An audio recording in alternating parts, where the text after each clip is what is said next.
हरे कृष्णा, राधे राधे। आप सभी भक्तजनों का दिन शुभ और मंगलमय हो। आज हम करेंगे पौष मास का 12वां अध्याय। आप चैनल पर पहली बार आई हैं तो एक प्यारा सा कमेंट एंड चैनल को सब्सक्राइब करना।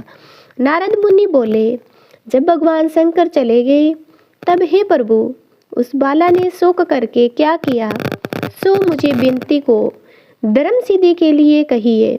श्री नारायण बोले, इस प्रकार राजा युधिष्ठिर ने भगवान कृष्ण से पूछा था, सो भगवान ने राजा के प्रति जो कहा सो हम तुमसे कहते हैं, सुनो। श्री कृष्ण बोले, हे राजन, इस प्रकार तब शिव जी चले गए तब वह बाला प्रभावित हो गई। लंबे श्वास लेती हुई, बड़ी डरी हुई और किशोरी असुरपात पूर्वक रोने लगी। हृदय अग्नि से उठी हुई, ज्वाला से जलते हुए अंग वाली वह तपस्विनी कन्या वना अग्नि से जले हुए पत्ते वाली लता की तरह हो गई। दुख और ईर्ष्या को प्राप्त उस कन्या का बहुत समय व्यतीत हो गया। जिस प्रकार चूहे के बिल में घुसकर आक्रमण करके सर्प उसे वश में कर लेता है, उसी प्रकार शोचनीय अवस्था को प्राप्त उस तपस्विनी बाला उस प्रभु काल ने आक्रमण कर उस पर वश में कर लिया। वर्षा ऋतु में मेघ से गिरे हुए आकाश में बिजली चमककर जैसे नष्ट हो जाती है, उसी प्रकार तपस्या से जले हुए पाप वाली वह कन्या अपने आश्रम में मर गई। उसी समय धर्मनिष्ठ यज्ञसेन नामक राजा ने बड़ी सामग्रियों से युक्त उत्तम यज्ञ किया। उस यज्ञ कुंड से सुवर्ण के समान क्रांति वाली एक लड़की उत्पन्न हुई। वही कुमारी द्रुपद राज की कन्या के नाम से संसार में विख्यात हुई। पहले जो मेधावी ऋषि की कन्या थी, वही सब लोकों में द्रौपदी नाम से प्रसिद्ध हुई।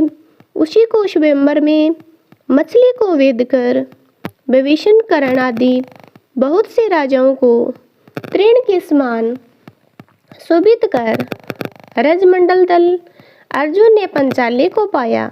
हे मुनि, वही द्रौपदी दुष्ट दुशासन द्वारा बाल पकड़कर खींची गई और उसे हृदय विदीर्ण करने वाले वचन सुनाए गए। पुरुषोत्तम की अवहेलना करने के कारण मैंने भी उसकी अपेक्षा की। जब वह मेरे स्नेह करके मेरा नाम बराबर लेने लगी, हे दामोदर, हे दया सिंधु, हे कृष्ण, हे जगतपते, हे रात रामानाथ, हे केशव, कलेशनाथन, मेरे माता पिता, भातृवर्ग, सहेलियाँ, बहन भांजे, बंधु इष्ट, पति आदि कोई भी नहीं है। हे हर्षिकेश, मेरे तो आप ही सब कुछ हैं। हे गोविंद, मैं गोपिका नाथ, दीन बंधु दयानिधे, दुशासन से आक्रमण की गई, मुझे क्या आप नहीं जानते? यद्यपि पहली पुकार से मैंने उसकी ओर ध्यान नहीं दिया था, पर जब दुशासन से पराभूत होकर उसने मेरा पुनः स्मरण किया, तब गरुड़ पर चढ़ शीघ्र वहां पहुंचकर मैंने, हे राजन, उसे बहुत से वस्त्रों से परिपूर्ण कर दिया। सदा मेरे में स्नेह करने वाली मैं ही हूँ, प्राण जिसके ऐसी, सदा मेरे भजन में प्रायण, मेरी अत्यंत प्रिया सती सखी, मुझको प्राणों के समान होने पर भी पुरुषोत्तम की अवहेलना करने के कारण उसकी अपेक्षा करनी पड़ी। पुरुषोत्तम का तिरस्कार करने वाले का मैं पतन कर देता हूँ। यह पुरुषोत्तम मुनियों और देवताओं से भी सेव्य है। फिर समस्त कामनाओं को देने वाला पौष मास मनुष्यों के द्वारा सेवनीय है। अतः पुरुषोत्तम की आराधना करो। 14 वर्ष के संपूर्ण होने पर तुम्हारा कल्याण होगा। हे पांडुनंदन, जिन पुरुषों ने द्रौपदी के बालों को खींचते हुए देखा है, हे महाराज, उनकी स्त्रियों की अलकों को मैं क्रोध से काटूंगा। दुर्योधन आदि राजाओं को यमराज के भवन को पहुंचाऊंगा। बाद तुम समस्त शत्रुओं का नाश कर राजा होगे।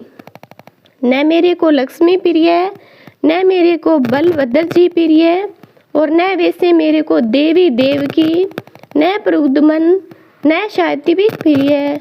जैसे मेरे भक्त प्रिय है, वैसा कोई प्रिय नहीं।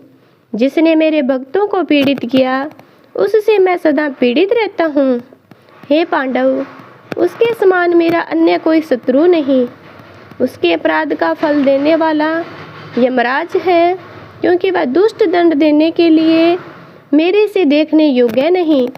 श्री नारायण बोले, श्री कृष्ण ने उन पांडव पुत्र युधिष्ठिर आदि को ने द्रौपदी को समझाकर द्वारिका जाने की इच्छा से कहा, हे राजन, वियोग से व्याकुल द्वारिकापुरी को आज जाऊंगा, जहाँ पर महाभाग वसुदेव जी, हमारे बड़े भाई बलदेव जी, हमारी माता देवकी का गद सांब आदि, आहुक आदि, यादव रुक्मणी जो स्त्रियां हैं, दर्शन की उत्कंठा वाले सब हमारे आगमन की कामना से टकटकी लगाकर हमारा ही चिंतन करते होंगे।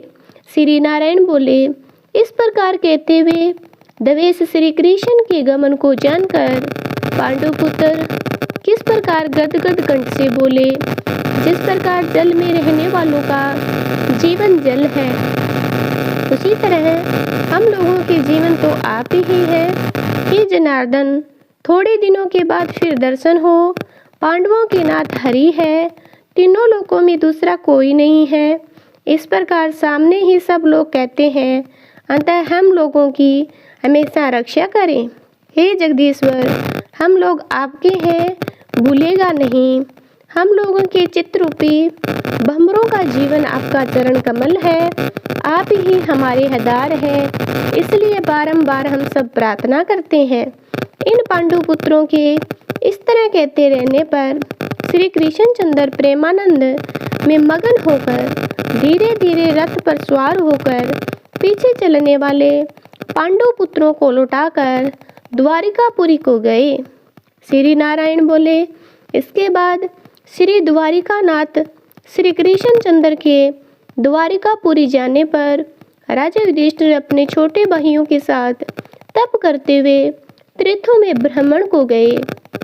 हे ब्राह्मण, नारद भगवान के प्रिय पुरुषोत्तम मास में मन लगाकर और श्री कृष्णचंद्र के वचनों का स्मरण करते हुए अपने छोटे भाइयों से द्रौपदी से राजा युधिष्ठिर बोले, अहो पुरुषोत्तम मास में होने वाले अंत्यत उग्र पुरुषोत्तम का महत्म सुनो। पुरुषोत्तम भगवान के पूजन किए बिना सुख किस तरह मिलेगा। इस भारतवर्ष में वह धन्य है, वह पूज्य है, वही श्रेष्ठ है जो अनेक प्रकार के नियमों से पुरुषोत्तम भगवान का पूजा अर्चना किया जाता है। इस तरह समस्त तीर्थों में भ्रमण करते हुए पांडु पुत्र पुरुषोत्तम मास के आने पर विधि पूर्वक व्रत करने लगे।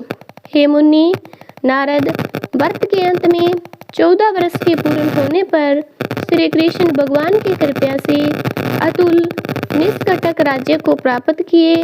पूर्व काल में सूर्यवंश से होने वाला दृढ़ धनवा नाम का राजा पुरुषोत्तम मास के सेवन से बड़ी लक्ष्मी, पुत्र पौत्र का सुख, अनेक प्रकार के भोगों को भोगकर योगियों को भी दुर्लभ जो भगवान का वैकुंठ लोक है वहाँ गया।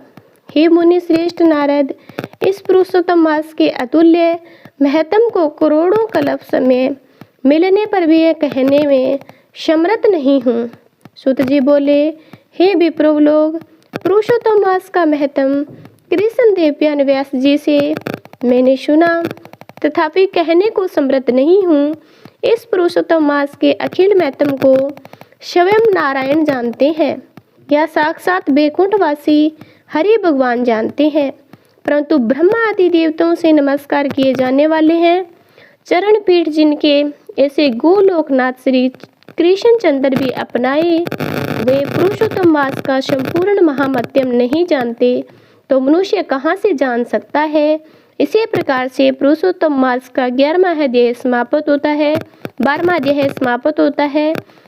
कल हम करेंगे 13वां अध्याय। आगे का अध्याय को सुनने के लिए हमारे चैनल को जरूर सब्सक्राइब करना।